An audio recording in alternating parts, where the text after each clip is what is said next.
भारतीय सियासत में गुज़िश्ता एक दहाई से ये तासुर मजबूत होता गया है कि मोदी के खिलाफ मौसर अवामी तहरीक खड़ी करना नामुमकिन हो चुका है। ताहम दिल्ली के जंतर मंतर पर हजारों नौजवानों का एहतजाज इस तासुर को संजीदगी से चैलेंज करता दिखाई देता है। नौजवान अपने मुतालबात मनवाने के लिए भारतीय पार्लियामेंट की तरफ बढ़ना चाह रहे हैं, लेकिन दिल्ली पुलिस इन पर भरपूर रियासती जबर कर रही है। इसीलिए दुनिया भर का मीडिया इस एहतजाज की कवरेज कर रहा है। सवाल यह है कि क्या भारत जैसे मुल्क में जहां तकरीबन 65% आबादी 35 बरस से कम उम्र नौजवानों पर मुश्तमिल है, क्या उनका एहतजाज मोदी हुकूमत के लिए बड़ा सियासी खतरा बन सकता है? इस एहतजाज की बुनियाद किसी सियासी जमात ने नहीं बल्कि तंजिया अंदाज में वजूद आने वाली कॉकरोच जनता पार्टी ने रखी। अभिजीत दिपके की क़यादत में शुरू होने वाली ये ऑनलाइन मुहिम नाराज नौजवानों की सबसे नुमाया आवाज़ बन गई। ये महज अलामती एहतजाज नहीं बल्कि तालीमी बदइंतज़ामी, बेरोज़गारी और हुकूमती बेहसी के खिलाफ नौजवानों के गुस्से का इजहार है। इम्तिहान का पर्चा लीक होने का, दोबारा इम्तिहान, मुबैना तलबा खुदकुशियों और मारूफ समाजी कारकुन सोनम वांगचुक की भूख हड़ताल और जबरी गिरफ्तारी की तहरीक को मजीद कुव्वत दी। अब इस तहरीक के असरात दिल्ली से निकलकर पंजाब के किसानों तक पहुंच रहे हैं।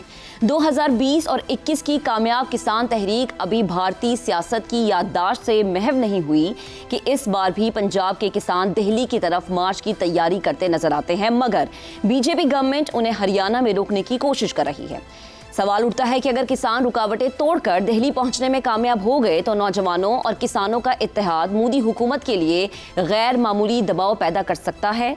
ताहम भारतीय सियासत में जयप्रकाश नारायण की तहरीक से लेकर आज तक तलबा की तहरीकें उस वक्त फैसला कुन साबित होती हैं जब उन्हें बड़ी अपोजिशन जमातों की मुकम्मल सियासी पुष्टपनाही हासिल रही है।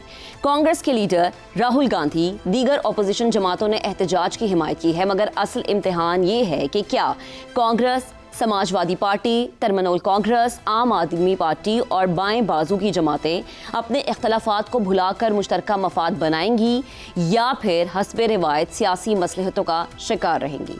मोदी तकरीबन 12 बरस से ऐसी हुक्मरानी कर रहे हैं जिस पर अदलिया, मीडिया और जमहूरी इदारों की आज़ादी महदूद करने, अक़लियतों को दूसरे दर्जे का शहरी बनाने, अदानी और अंबानी जैसे सरमायाकारों को गैर मामूली फ़ायदा पहुँचाने, नोटबंदी, आर्टिकल 370 के खात्मे, पाकिस्तान के खिलाफ फॉल्स फ्लैग ऑपरेशन और अपोजिशन को तकसीम करने जैसे इल्ज़ामात लगते रहे हैं, मगर इसके बावजूद इन्हें कोई फैसला कुन अवामी मज़ाहमत दरपेश नहीं आई।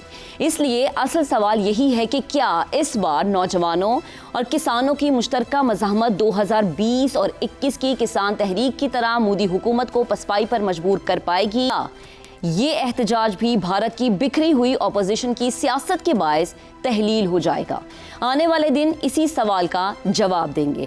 आज पैनल में हमें ज्वाइन करेंगे ज़ैगम खान, आमिर अहमद खान, शहजाद चौधरी और हसन निसार साहिब। अपने पैनल के सामने सवाल हम ये रखेंगे कि दिल्ली का जंतर मंतर मोदी सरकार के लिए नया मैदान जंग बन गया है। नौजवान मोदी के इस्तीफे का मुतालबा करने लगे। क्या अपोजिशन जमातों, किसान तंजीमों की हिमायत के बगैर नौजवान अपने मकासद हासिल कर पाएंगे? सबसे पहले शहजाद साहब आपका कमेंट लेंगे। मैं देखें, जब भी कोई आवाज़ अपने हकूक के लिए उठती है या शिकायत के तौर पे उठती है, जिस तरीके से कि इन बच्चों की या इन स्टूडेंट्स की आवाज़ इंडिया में जिसका आपने जिक्र किया, तो इसका ये मतलब नहीं होता इनकलाब आ गया। हमें असल में अब अपने माहौल के अंदर और इस खत्ते के माहौल के अंदर रहते हुए लगता है कि हर आवाज़ इनकलाब लेके आएगी। ऐसा नहीं होता। शहरियों के हकूक होते हैं और शहरियों की शिकायत होती हैं, उसके लिए आवाज़ उठानी पड़ती है। अगर हम भूल गए हैं तो ये दूसरी बात है, लेकिन हम उस हद तक भूल चुके हैं कि हमें लगता है कि हर ऐसी आवाज़ इनकलाब, तो इनकलाब नहीं होगा। ये देखिए, असल में जो सबसे बड़ी अपनी इंडिया की जो सबसे बड़ी हिफाजत है किसी इनकलाब के खिलाफ, वो उसका अपना साइज है, हुजम है। इतना बड़ा मुल्क है कि वहां पर एक सोच रखना या एक सोच को गालिब करना तकरीबन नामुमकिन है, चाहे वो मोदी की अपनी सोच ही क्यों ना हो, चाहे उसके पास पीछे रियासती ताकत ही क्यों ना हो, लेकिन वो एक सोच नहीं हावी कर सकता, गालिब कर सकता पूरे हिंदुस्तान के ऊपर। ये हिंदुस्तान की अपनी एक उसकी जो जो जो वो उसका साइज है, जो हुजम है, वही उसके खिलाफ उसके लिए सबसे बड़ी सहूलत हुआ करती है ऐसी चीज के अंदर। मकासद क्या है इन स्टूडेंट्स के?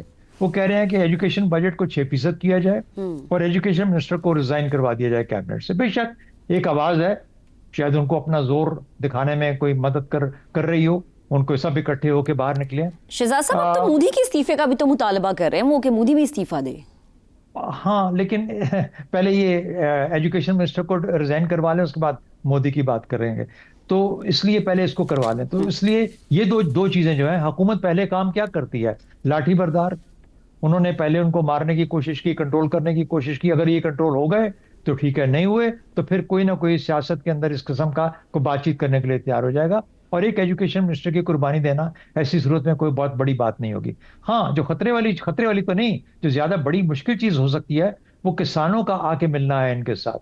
वो जब किसान मिल जाते हैं पंजाब के, तो एक तो उसके अंदर खालिस्तान का एक एलिमेंट आ जाता है, और दूसरा ये जो इकट्ठ है, जो जमगट्ठा है, ये बहुत बड़ा हो जाता है।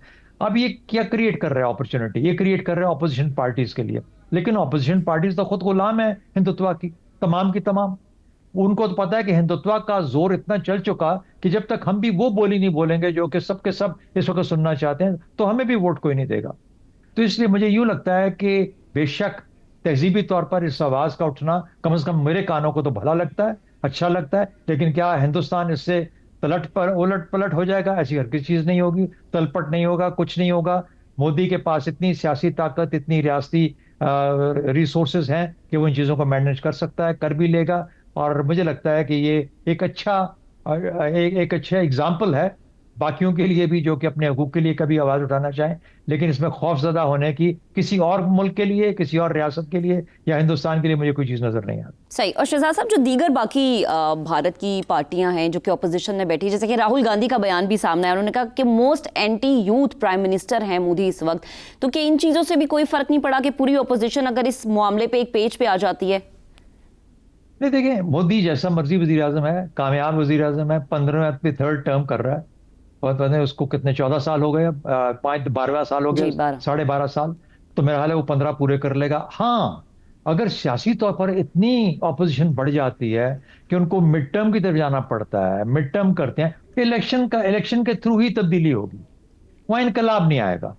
तो इसलिए हाँ, अगर वो मजबूर उस लेवल तक ले जाएं इस पूरी मूवमेंट को, इतनी फैल जाए पूरे भारत के अंदर कि वो जाके फिर उसके बाद कहें कि हाँ जी, इसके बाद इलेक्शन के बगैर वो इलेक्शन पे ही जाएंगे, वो भी एक जमहूरी रास्ता है। तो मोदी हो या कोई और हो, यानी मोदी को गाली देने को तो मेरा भी जी चाहेगा, लेकिन कहने का मतलब है वो तो है तो वजीर आजम ना अपने जी, जी, मुल्क का, और जी। कामयाब वजीर आजम है, बहुत कामयाब वजीर आजम है। अपने मुल्क को तरक्की की राहों पे कहां से कहां ले गया, कहां तक उसने तशख्खुस भारत का बड़ा कर लिया। तो मेरा ख्याल है हमारे जैसे माशरों को सीखने की जरूरत है। बाकी उसके तरीके ठीक इतने हमें पसंद नहीं होंगे, लेकिन और वो है भी नहीं ठीक जो वो करता है, जी, जी। लेकिन मेरा ख्याल है कि भारत को या भारत की हद तक खतरा मुझे कोई महसूस नहीं होता। ठीक है शहजाद साहब, आपका कमेंट आ गया। हसन साहब, आपकी तरफ आते हैं। नौजवान जो है मोदी हुकूमत से इस्तीफों का मुतालबा करते नजर आते हैं, यानी उनका गुस्सा सबके सामने। तो क्या मोदी का राज सिंहासन आपको लगता है कि खतरे में है? देखो, बात सुनो, अभी एक बात की है शहजाद भाई ने, तो एक बात ध्यान में रखें, ज़ार्स ऑफ रशिया से लेके फ्रेंच रॉयल्टी और शाह ईरान तक, ये तो कल की बातें हैं। ताकत की कमी नहीं थी, लेकिन मगज़ फिर जाए अगर अवाम का तो सब कुछ हो सकता है। मेरे नज़दीक ये इस पूरे बद्दुआए हुए खित्ते, मैं हिंदुस्तान, पाकिस्तान और बांग्लादेश, इसको बद्दुआया हुआ खित्ता समझता हूँ। इसके लिए बहुत अच्छा शुगून है, बहुत अच्छी खबर है। भारत में मेरे लास्ट विजिट को तकरीबन 20 साल हो गए हैं। वर्ल्ड पंजाबी कांग्रेस थी जो मैंने अटेंड की थी, अब पता नहीं मुझे कितने साल हो गए। So I am not in touch, plus, लोगों से मिलना ये ज़रूरी होता है, मेरे पास नहीं है। लेकिन मेरी भारतीय अवाम के लिए दुआ है कि अगर ये वाकई एक्सप्लॉयटर्स हैं, जहाँ तक मेरी अपनी फीलिंग है, वो बर्बाद कर रहा है, वो ज़हनी, जज्बाती, नफ्सियाती तौर पे अपने अवाम को बहुत बर्बाद कर रहा है। बाकी कामयाबियाँ बिल्कुल ठीक है, इट्स अ पैकेज। अच्छा, वो लोग इकट्ठे होकर बाहर निकलें और अपनी मुनाफिक लीडरशिप को इबरत का निशान बना दें। This is for them to decide. Ma'am हम लगना। अच्छा, आखिरी बात यह है, काश पाकिस्तान में भी कॉकरोच पार्टी जैसी पार्टी बने और उसका नाम हो कीड़े मकोड़े पार्टी। मुखफ़फ़ उसका क्या हुआ, KMP। और फिर ये कीड़े मकोड़े हर मुकद्दस गाय को नोच के रखते हैं। चूँकि ना वहाँ वसाइल की कमी है, ना यहाँ कमी है। यहाँ भूखना वहाँ हमसे बेहतर है। डेफिनेटली, लेकिन जो हमारा हाल हो गया है, बहरहाल आई हैव आंसर्ड। लेकिन हसन साहब, जो वहाँ की कॉकरोच पार्टी है वो तो नौजवानों पे है, यहाँ की जो कीड़े मकोड़ों की पार्टी की आपने बात की, तो आपको लगता है कि नौजवानों को इस तरह की पार्टी सूटेबल है, या नौजवान इस तरह की पार्टी के मुतहम्मिल हैं हमारे मुल्क में? मैडम मेरे तो अपने बेटे नौजवान हैं, तो इनको अल्लाह माफ़ करे, इन पे को फटकार है, इनके दिमाग काम नहीं करते। मुझे तो सियासत से नफरत रही है, लेकिन कल अगर ऐसी मूवमेंट होती है and my own sons decide to join, I will be too happy. मुझे नहीं पता हमारी यूथ इतने % यूथ तो फलाना है, ये क्या कर रहे हैं लोग, अपने बच्चे मार रहे हैं। मैं हैरान हूँ, बाप बेटे को, बेटा बाप को, गुर्बत की वजह से माँ बाप बाहमी रजामंदी से खुदकुशी कर रहे हैं। था नहीं, सारा गुस्सा भी अपने दी काट रहे हैं। चलो, डायरेक्शन चेंज होने की बात होती है, हो गई तो फिर खुदा की पनाह। सही।